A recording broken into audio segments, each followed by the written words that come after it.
comment parler de soi sans devenir égocentrique ou carrément s'auto-saboter. Sur un site web, tu le sais, il y a une rubrique à propos et cette rubrique est super importante. Elle est souvent un peu délaissée et c'est pas bien parce que sur ton site, c'est ce qui va amener la confiance par rapport à ton prospect. Si la personne, ton visiteur, arrive sur ton site web, il ne te connaît pas, la rubrique à propos est la rubrique qui va le rassurer. C'est un élément clé du passage à l'acte par rapport à ton offre, à ton rendez-vous ou autre. C'est ce qui va vraiment amener ton visiteur de passer de prospect à client. Comment avoir une page à propos riche et concise à la fois, très important. Bienvenue dans Pause Marketing et Développement. Donc aujourd'hui, on parle web et je me souviens, parce que je suis en train de refaire mon site web, et du coup je suis en train de lire ce que j'ai marqué dans la propos, qui est absolument horrible, carrément. Pourquoi ? Parce que il y a quelques années, quand j'ai fait cette rubrique, j'ai fait comme un peu tout le monde le fait. J'ai fait une rubrique qui suis-je et j'ai mis un peu mon CV. Un CV, si tu as déjà eu des CV à lire, c'est basique, c'est bateau, c'est un peu plan-plan. Et franchement, on n'y retient pas grand-chose. On y met une tartine de choses avec beaucoup d'infos inutiles. Là, quand je lis ça me... j'ai mis énormément d'infos qui ne passionnent personne, qui n'intéressent personne, mais qui me font du bien à moi parce que je dépose tout ce que j'ai au fond de moi. Sauf que le but, c'est quand même que les gens qui viennent sur mon site web regardent ce que je fais, voient si ça les intéresse et comment j'ai développé mon business. Donc, on va voir aujourd'hui comment on écrit une rubrique à propos correcte. Par exemple, j'ai énormément parlé de mon expérience chez Seb. C'est vrai que c'était une super expérience. J'ai fait des marquages sur des robots qui se sont vendus à des millions d'exemplaires jusqu'aux États-Unis. Pour un graphiste, c'est génial d'avoir son produit qui est diffusé dans le monde comme ça. C'est exceptionnel. Et pourtant, est-ce que toi, quand tu viens pour un site web ou pour un logo, tu as besoin de savoir que j'ai créé des packaging ou des marquages produits sur des produits qui ont été vendus de la Turquie jusqu'aux États-Unis, voire même en Chine. Est-ce que c'est intéressant ? Non. Pour moi, pour mon ego personnel, c'est génial. C'est génial, forcément. Mais pour toi, non, tu viens voir mon expérience web, tu viens voir mon expérience en tant que graphiste, pas en tant que packaging. Aujourd'hui, je fais du web. Donc, si je dois décrire qu'est-ce qui se passe dans ma rubrique à propos, qu'est-ce que je vais mettre ? Je vais déjà décrire comment j'ai commencé. Qu'est-ce qui s'est passé ? Au début, suite à la demande d'un client, il m'a demandé un site web, je me suis lancé un peu dedans. Heureusement pour moi, comme je n'y connaissais rien, j'ai trouvé 2 développeurs qui m'ont beaucoup aidé. Les développeurs, c'est ceux qui travaillent avec le code. Et moi, mon métier premier, c'est le graphisme. Donc, je ne faisais que les graphismes et eux mettaient en application pour créer des sites web. Et au fur et à mesure, j'ai découvert l'univers du web, je m'y suis intéressée parce que c'est passionnant et je suis devenue de plus en plus à l'aise jusqu'à créer mes propres sites web, me débrouiller toute seule et développer ma propre organisation pour créer ces sites web. Voilà, là je t'ai résumé ce que je suis capable de faire. Je suis partie d'un état A, arrivé à un état B.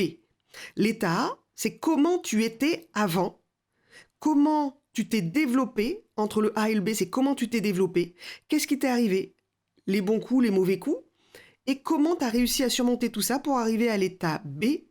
Et l'état B, c'est comment je partage ce que je sais maintenant, ce que je fais maintenant. C'est vraiment ça qui va rassurer tes clients et c'est comme ça que tu vas aussi asseoir ta spécificité, ta spécialité, ton expertise. Puisque regardez, je suis passée par toutes ces phases-là pour devenir ça, pour devenir cette personne-là. Ça rassure. Donc toi, maintenant, pose-toi la question, d'où es-tu parti pour le métier que tu fais maintenant ? J'ai pas besoin de savoir qui étaient tes parents, si tu as ton bac, si tu as ton permis. Ça, c'est pas des informations.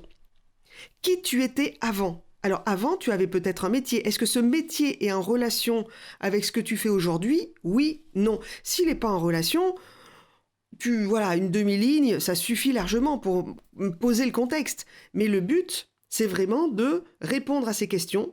D'où tu es parti? Qu'as-tu fait pour en arriver là? Quelles sont les péripéties que tu as traversées pour en arriver là? Et aujourd'hui, comment ça se passe? Qu'est-ce qui se passe aujourd'hui? Aujourd'hui, tu es arrivé à être ceci, tu es arrivé à être cela, et tu vas créer ton storytelling. Un storytelling, c'est la même chose, c'est la même trame, exactement la même trame pour les films. Tu as un point de départ du héros, de sa famille ou du héros seul, et tu as un point d'arrivée du héros et de sa famille seule. Et entre, il va se passer plein de choses. Il y a une attaque de martiens, il y a un accident, il y a un cheval qui passe par là, je sais pas. Un chat, peut-être, encore une fois. Mais voilà, qu'est-ce qui s'est passé entre le point A et le point B qui va faire que tu as toute une histoire à raconter? Avant le point A, on en a à peine besoin. Le point B, c'est ton point d'aujourd'hui. Ça, c'est du storytelling. Tu vas raconter ton histoire. Personne ne veut savoir ton ancien boulot, sauf si ça appuie ton expertise. Personne ne veut savoir que tu as fait ceci ou cela à cause d'une personne, à cause d'une autre. Essaye de mettre de côté toutes tes rancœurs. Pareil, quand tu as des problèmes avec l'administration, tu mets de côté. Et ça va appuyer qui tu es aujourd'hui.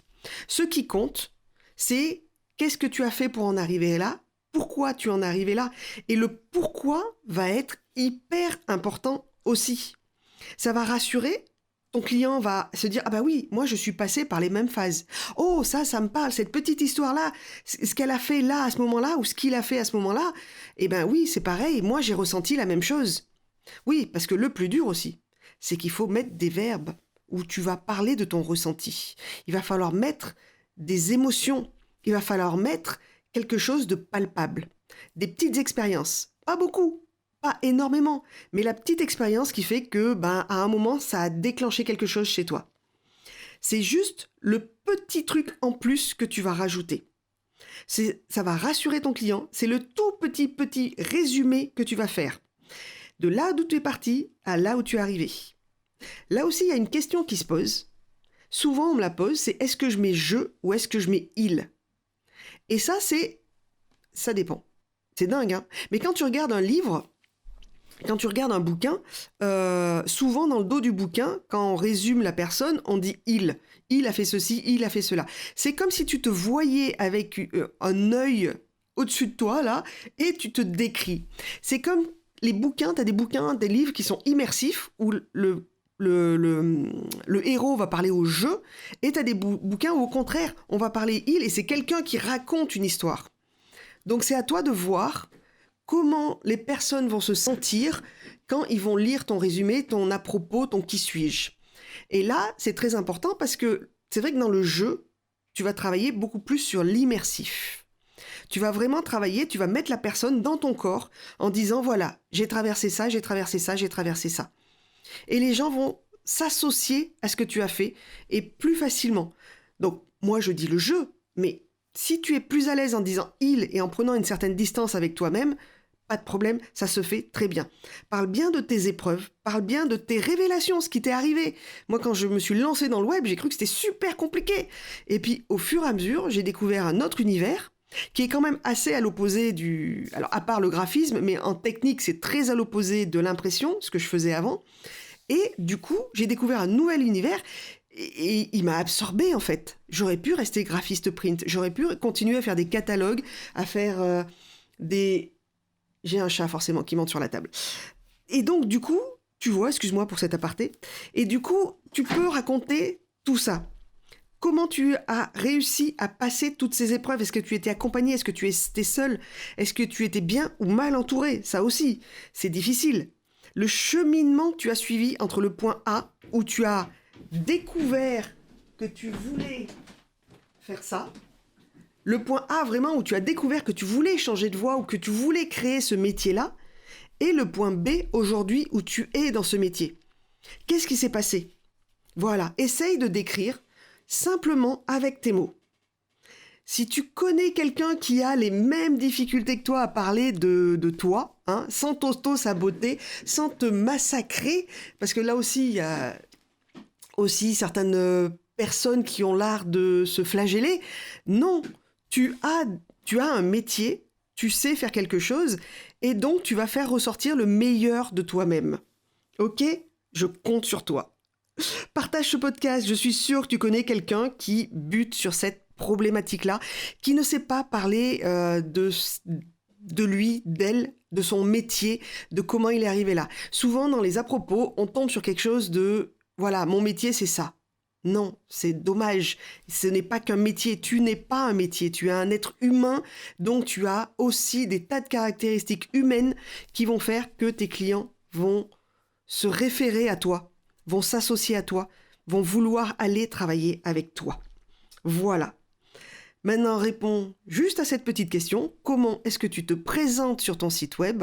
Va vite faire un tour et regarde si tu permets aux gens d'être à l'aise avec toi. Tu peux me retrouver sur Facebook, sur LinkedIn ou par mail, bonjour@anneburtincreation.fr, je réponds. À bientôt pour un nouvel épisode de Pause Marketing et Développement. N'hésite pas à mettre des petites étoiles ou à partager ce podcast. À bientôt!